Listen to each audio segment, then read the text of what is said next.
Comment séduire quand on est timide?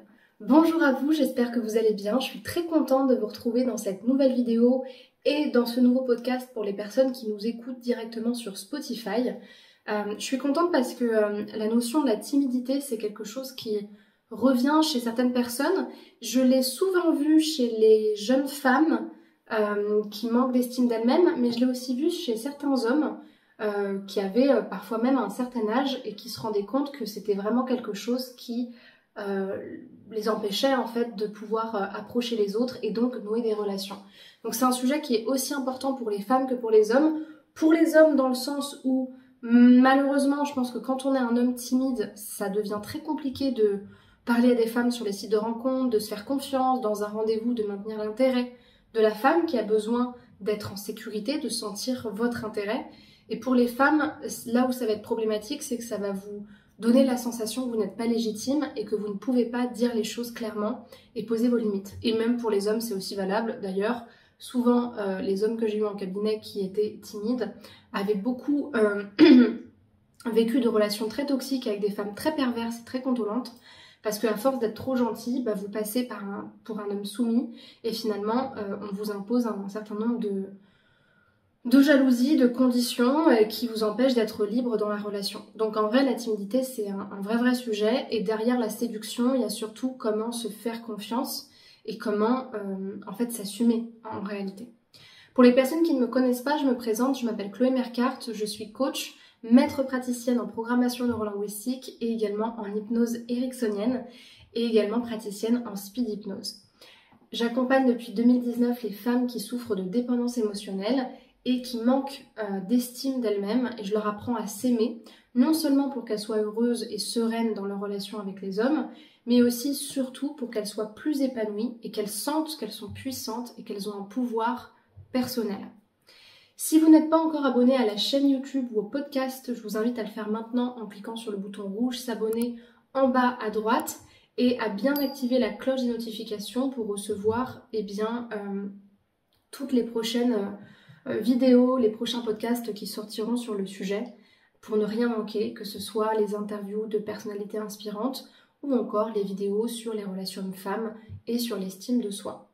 D'ailleurs, si vous êtes tout nouveau, nouvelle arrivante sur la chaîne et sur CME+, sachez que j'ai créé pour vous, mesdames, une formation offerte qui s'intitule « Incarner la femme sensationnelle, lumineuse et unique qui l'épousera » et qui vous permet un premier cheminement à l'aide d'outils de coaching pour renforcer votre confiance en vous et pour améliorer la qualité de vos relations amoureuses, notamment sur les sites de rencontres.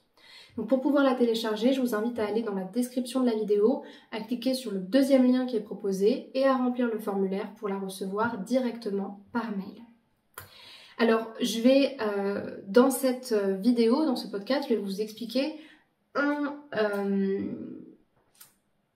protocole que je fais beaucoup en séance quand il s'agit de la confiance en soi. Je vous en expliquerai plusieurs parce que j'en mêle toujours plusieurs, que ce soit en hypnose ou que ce soit en PNL.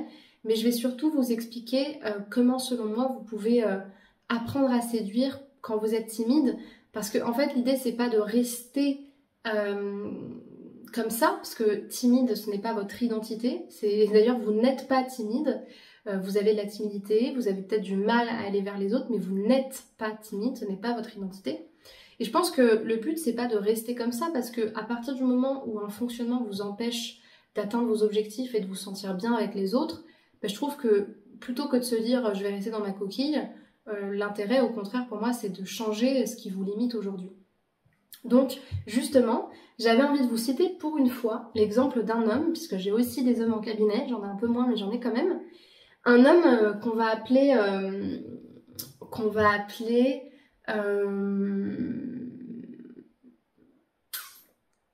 on va l'appeler allez, Sébastien.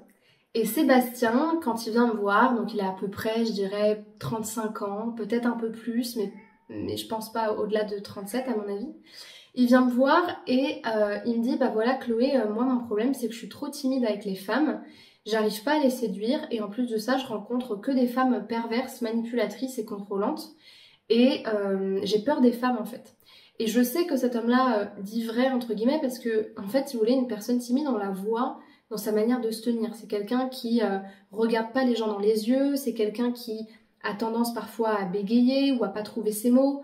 Dans ses mouvements oculaires, c'est quelqu'un qui va généralement être très vite dans sa tête ou qui va se renfrogner un peu sur lui-même. Donc souvent quand ces personnes-là parlent, elles regardent vers le ciel pendant plus de 5 à 10 secondes, ou d'un côté ou de l'autre. Des personnes qui sont tellement pas redressées et affirmées qu'on a l'impression qu'elles sont plus petites qu'elles ne le sont réellement, avec un corps plutôt faible dans le sens où il est très fin, voire maigre. C'est pas tout le temps le cas, mais ça peut être le cas. Ou au contraire, un corps qui, pour se protéger de sa timidité, peut être au contraire enrobé comme pour se protéger de quelque chose. Et des fois, c'est lié aussi à des troubles du comportement alimentaire, comme le besoin de digérer ses émotions en mangeant.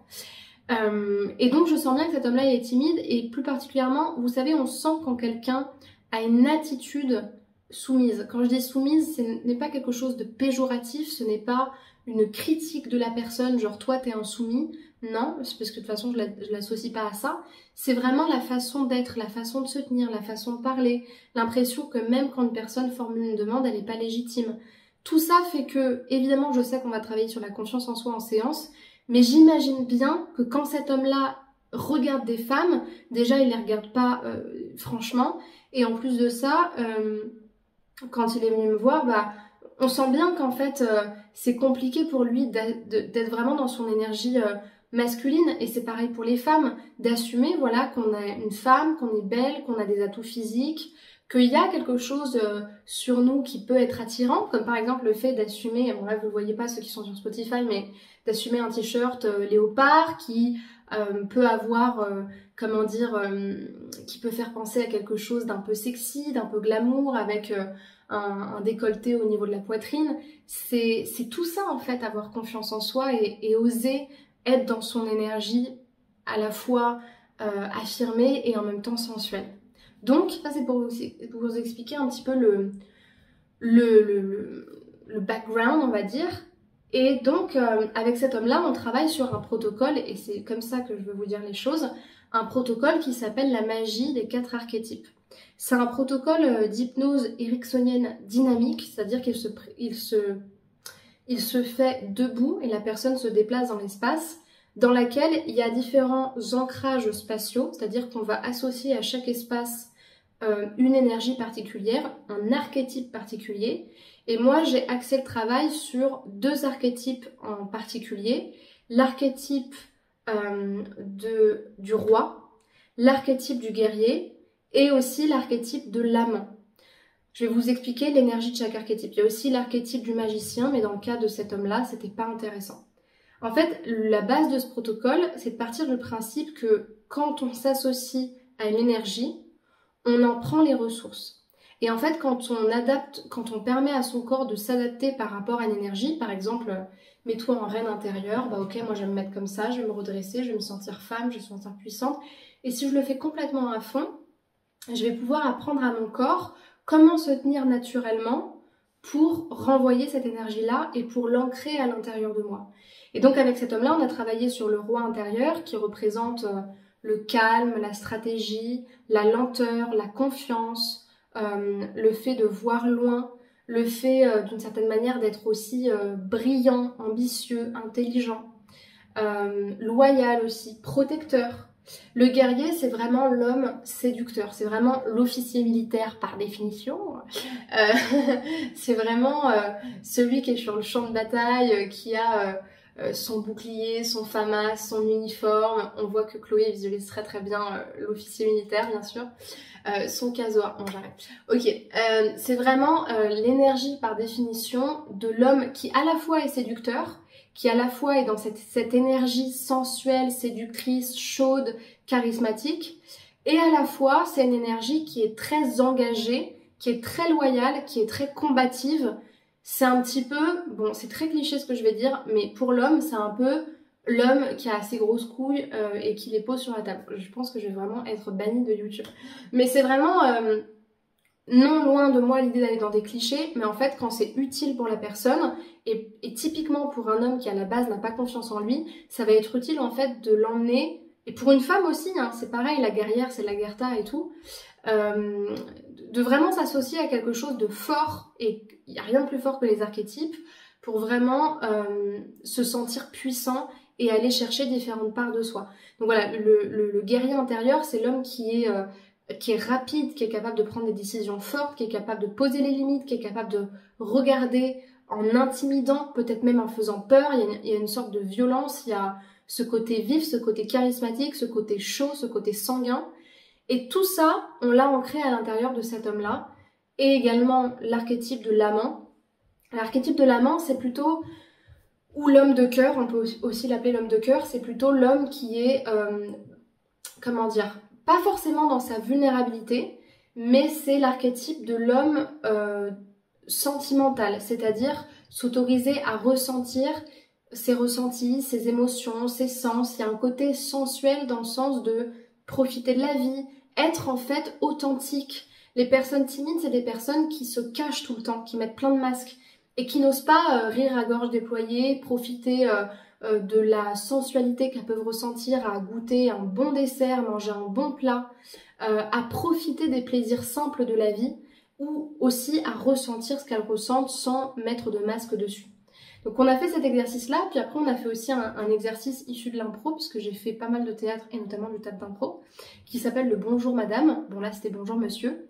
Et en fait dans cet exercice-là, c'est le client et le coach qui vont jouer des petites scénettes ensemble, où le but en fait ça va être justement de mettre en pratique ce qu'on aura appris, qui plus est dans une relation homme-femme qui naturellement va avoir ce petit stress, ce petit enjeu lié à la séduction, pour que la personne puisse appliquer directement ce qu'elle a appris et trouver des moyens de se sentir confiant. Je voulais vous expliquer ce protocole pour aussi vous expliquer à quoi peut ressembler une séance d'hypnose ou de coaching, et vous expliquer que quand on travaille sur la séduction ou sur la confiance en soi, il y a vraiment des choses précises qu'on peut faire et qui peuvent vraiment vous aider. Mais si je devais donner un conseil pour justement renforcer votre confiance en vous, je vous en donnerai deux. Le premier, c'est d'aller chercher la séductrice qui est en vous. Et ça, vous savez les filles, je vous le dis tout le temps, puis après par appel vous me dites « Ah mais oui Chloé, c'était un super conseil que tu m'as donné et tout ». Ce que je peux vous conseiller pour chercher la séductrice qui est en vous, alors moi forcément je vais vous dire des choses qui me parlent pour moi. Je vais vous dire faites du théâtre d'impro, faites de la pole dance, faites du heels, faites de la bachata, de la kizomba, parce que c'est des choses qui vont directement aller travailler sur votre corps, sur votre mise en beauté, votre mise en valeur. Le fait, je trouve dans la danse, c'est juste exceptionnel parce que ça permet vraiment d'expérimenter cette tension naturelle de la danse, et donc qui est une tension dans laquelle il y a de la séduction, pas avec tout le monde, mais il y en a généralement, où vraiment, sans aller plus loin et sans faire des choses qu'on ne veut pas faire, on va juste assumer d'être touché par quelqu'un, d'être regardé par quelqu'un, de tourner, de faire confiance à quelqu'un, de créer quelque chose avec quelqu'un, de se lâcher. Ça, c'est un super exercice. Mais en fait, de manière générale, pour trouver la séductrice en vous, vous n'avez pas... En fait, ce qui est bien, c'est qu'en fait, cette séductrice en vous, vous allez la trouver dans les choses que vous maîtrisez naturellement. En fait, ça pourrait être, moi je suis hyper douée en peinture, je vais expliquer aux personnes que je rencontre comment je peins, quel est mon processus créatif. Si je suis hyper douée pour la prise de parole en public, en fait, ça c'est quelque chose pareil, bon, même si vous dirigez par exemple des équipes, prenez le temps, au lieu d'expliquer les choses par A plus B, d'aller séduire votre public. Si vous êtes commercial, vous êtes un séducteur, c'est obligé. On ne peut pas vendre sans séduire d'une certaine manière, vraiment d'une certaine manière, mais dans plein de domaines différents. Donc c'est vraiment aller chercher l'expert à l'intérieur de soi, qui est tellement expert de son domaine que c'est un peu un requin du domaine. Moi par exemple, peut-être ça va pas vous parler, mais quand je suis en séance avec quelqu'un et que j'ai compris que la personne avait une croyance limitante, souvent j'ai un petit sourire qui dit vas-y, sors-moi tes petites excuses, de toute façon je sais que tu sortiras pas du cabinet sans avoir enlevé tes croyances limitantes, parce qu'en fait tu peux me raconter ce que tu veux, moi je sais que j'ai les outils pour t'accompagner, et surtout je sais très bien que tes petites foutaises intérieures, je ne vais pas tomber dedans. Donc en fait c'est ce petit truc qui fait que j'ai confiance en moi dans ce domaine-là, et le fait d'avoir confiance en moi dans ce domaine-là me permet justement de m'affirmer encore plus et de me faire confiance encore plus. Et la deuxième chose qui est basique, mais que malheureusement vous ne faites pas assez, je trouve, les personnes timides, c'est de sortir de votre zone de confort. Si vous testez pas des choses que vous n'avez jamais faites, si vous n'allez pas vers les autres, si vous n'apprenez pas de quelque chose que vous ne maîtrisez pas parce que vous avez peur de l'échec, et ben c'est triste ce que je vais vous dire, mais vous resterez tout le temps timide et vous serez tout le temps dans l'échec. En fait, les relations amoureuses ne vous attendent pas. Hein. Votre prince charmant, il vous attend pas. Il est sûrement sur Tinder ou sur Mythique à l'heure où on parle. Il va pas vous attendre. Personne ne vous attend. Le monde ne vous attend pas. Donc sortez de votre zone de confort.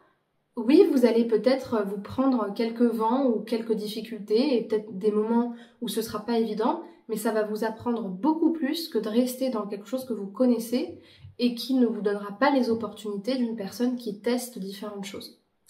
Voilà ce que je voulais vous dire dans cette vidéo. Si elle vous a plu, et pour le podcast également, pour le podcast, évaluez le podcast le plus possible pour qu'il soit bien écouté, bien vu, bien visible.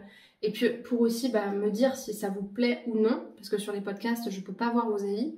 Et sur les vidéos, envoyez-moi un pouce vers le haut et un commentaire si vous avez envie de me dire ce que vous en avez pensé ou si vous avez des questions sur le sujet.